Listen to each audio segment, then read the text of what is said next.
നമസ്കാരം. പാകിസ്ഥാനിലെ ഇസ്ലാമാബാദിൽ Iran America വെടിനിർത്തൽ ചർച്ച ഏതാനും മണിക്കൂറുകൾക്കകം ആരംഭിക്കും എന്ന വിവരങ്ങൾ പുറത്തു വരുന്നുണ്ട്. അമേരിക്കയുടെ ഭാഗത്തു നിന്ന് വൈസ് പ്രസിഡന്റ് JD വാൻസാണ് ഈ ചർച്ചകൾക്ക് നേതൃത്വം കൊടുക്കുന്നത്. ഇറാന്റെ വൈസ് പ്രസിഡന്റ് ഈ ചർച്ചകളുടെ ഭാഗമായി അദ്ദേഹത്തിന്റെ നേതൃത്വത്തിലുള്ള ഒരു സംഘം പാകിസ്ഥാനിലെ ഇസ്ലാമാബാദിൽ എത്തിയിട്ടുണ്ട്. ഈ സംഘത്തിന് ഇറാൻ കൊടുത്ത പേര് ശ്രദ്ധേയമാണ്. മിലാബ് 168 എന്നാണ് ഈ സംഘത്തിന് കൊടുത്ത പേര്. ഇസ്രായേലും അമേരിക്കയും ചർച്ചകൾ നടക്കുന്നതിനിടെ ഇറാനിലേക്ക് നടത്തിയ ഒരു ആക്രമണത്തിൽ പെൺകുട്ടികൾ പഠിച്ചിരുന്ന ഒരു സ്കൂൾ തകരുകയും 168 പെൺകുട്ടികൾ മരിക്കുകയും ഉണ്ടായി. ഈ കുട്ടികളുടെ സ്മരണാർത്ഥമാണ് ഈ ചർച്ചയ്ക്ക് എത്തിയിട്ടുള്ള സംഘത്തിന് മിനാബ് 168 എന്ന ഒരു പേര് കൊടുത്തിരിക്കുന്നത്.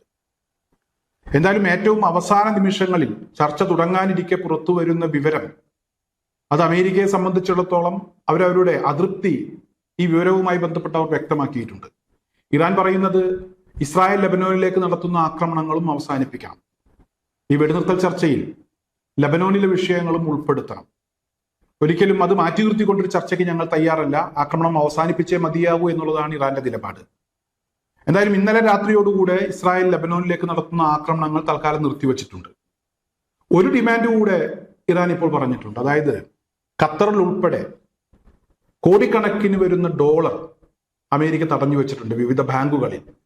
ഈ കോടിക്കണക്കിന് വരുന്ന ഡോളർ ഇറാന് ലഭിക്കണം. അത് ലഭിച്ചാൽ മാത്രമേ ചർച്ചയ്ക്ക് ഇരിക്കൂ എന്നുള്ളതാണ് ഇപ്പോഴത്തെ ഇറാന്റെ നിലപാട്. എന്തായാലും ഇറാന്റെ ഈ ഒരു നിലപാടുമായി ബന്ധപ്പെട്ട് ചർച്ചകൾക്ക് നേതൃത്വം കൊടുക്കുന്ന അമേരിക്കയുടെ വൈസ് പ്രസിഡന്റ് JD വാൻസ് അതൃപ്തി വ്യക്തമാക്കിയിട്ടുണ്ട്. അവസാന നിമിഷം ഇത്തരത്തിലുള്ള ചില കാര്യങ്ങൾ പറഞ്ഞ് ചർച്ചയിൽ നിന്നും മാറിപ്പോകുന്നതിന് വേണ്ടിയുള്ള നീക്കമാണ് നിങ്ങൾ നടത്തുന്നതെങ്കിൽ അത് നന്നാകില്ല എന്നുള്ളതാണ് JD വാൻസിന്റെ ഒരു പ്രതികരണം. എന്തായാലും അതൊന്നും ഇറാൻ മുഖവിലക്കെടുത്തിട്ടില്ല. ഞങ്ങൾ പറഞ്ഞ കാര്യങ്ങൾ അംഗീകരിക്കാൻ നിങ്ങൾ തയ്യാറുണ്ടെങ്കിൽ നമുക്കിരിക്കാം, ചർച്ചയാകാം. അല്ലെങ്കിൽ നിങ്ങൾക്ക് നിങ്ങളുടെ വഴി, ഞങ്ങൾക്ക് ഞങ്ങളുടെ വഴി എന്നുള്ളതാണ് ഇറാന്റെ നിലപാട്. എന്തായാലും അമേരിക്കക്ക് ഇറാൻ മുന്നോട്ട് വെച്ച ഇറാന്റെ ഈ ഒരു കണ്ടീഷൻ അംഗീകരിക്കേണ്ടി വരും. കാരണം അത്തരമൊരു അവസ്ഥയിലാണ് അമേരിക്ക നിൽക്കുന്നത്. ഇറാൻ നിവർന്നു നിന്നുകൊണ്ടാണ് അവരുടെ ആവശ്യങ്ങൾ, കാര്യങ്ങൾ അവതരിപ്പിക്കുന്നത്. അമേരിക്കയുടെ ശബ്ദം കുറച്ച് പതിയാണ്. അധികം ശബ്ദത്തിൽ സംസാരിക്കാൻ അവർക്ക് കഴിയുന്നില്ല. പഴയതുപോലെ ഭീഷണിപ്പെടുത്താൻ കഴിയുന്നില്ല. ഭീഷണിപ്പെടുത്തുമ്പോഴൊക്കെ ലോകം ട്രംപിനെ പരിഹസിക്കുകയാണ്. അതുപോലെ തന്നെ പുച്ഛിച്ചു തള്ളുമ്പോൾ ട്രംപിനെ പരിഹസിക്കുകയാണ്. ഈ പരിഹാസം ഇപ്പോൾ സഹിക്കാൻ കഴിയാത്തൊരവസ്ഥയിലെത്തി. അതുകൊണ്ട് തന്നെ ഇപ്പോൾ ഇറാനോട് താണുകേണ് വീണ് അപേക്ഷിക്കുന്ന ഒരു ഭാഷയിലാണ് അമേരിക്ക സംസാരിക്കുന്നത്. അതായത് കഴിഞ്ഞ യുദ്ധം നടന്ന സമയങ്ങളിൽ അമേരിക്കക്കുണ്ടായിട്ടുള്ള നഷ്ടം അത് തന്നെയാണ് അമേരിക്കയെ ഇങ്ങനെ താണ് വീണ് കേണപേക്ഷിക്കാൻ പ്രേരിപ്പിക്കുന്ന ഒരു ഘടകം. 127 വിമാനങ്ങളാണ് അമേരിക്കക്ക് ഈ യുദ്ധം നടക്കുന്ന സമയത്ത് നഷ്ടമായത് എന്ന വളരെ പ്രധാനപ്പെട്ട ഒരു വിവരം ഈ കഴിഞ്ഞ മണിക്കൂറുകളിലാണ് പുറത്തു വന്നത്. വ്യോമാതിർത്തി ലംഘിച്ച് കടന്ന വിമാനങ്ങളെ വെടിവെച്ചിട്ടതിനു പുറമെ വിവിധ അമേരിക്കൻ ബേസുകൾക്ക് നേരെ, മിഡിൽ ഈസ്റ്റിലെ വിവിധ അമേരിക്കൻ ബേസുകൾക്ക് നേരെ ഇറാൻ നടത്തിയ മിസൈൽ ആക്രമണത്തിൽ നിരവധി വിമാനങ്ങൾ കത്തിപ്പോയിട്ടുണ്ട് എന്നതാണ് ഇപ്പോൾ അറിയാൻ കഴിയുന്നത്.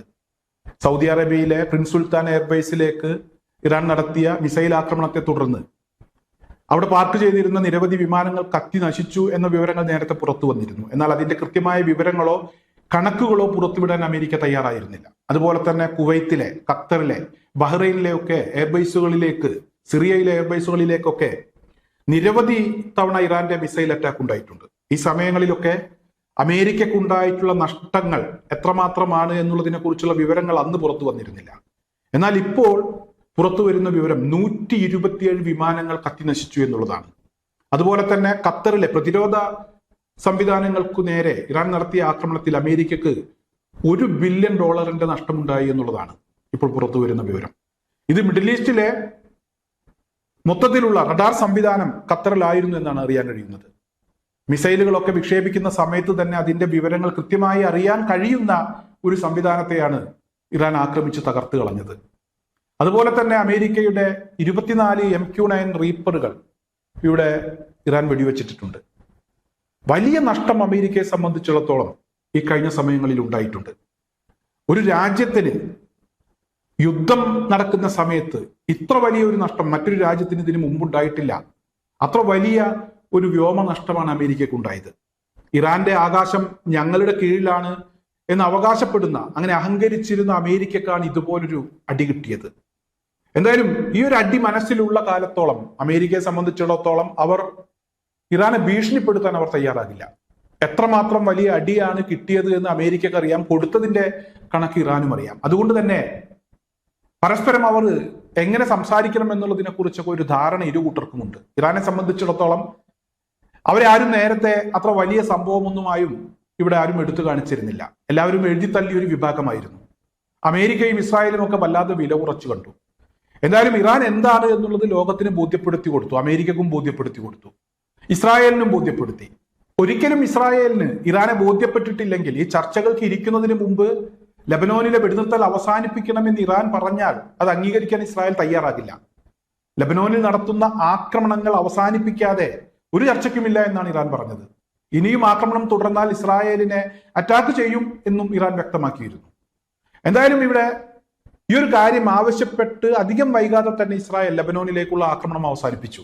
ആദ്യം ആക്രമണത്തിന്റെ തോത് കുറച്ചു, അധികം വൈകാതെ തന്നെ ഈ ആക്രമണം പൂർണ്ണമായി നിർത്തുകയും ചെയ്തു.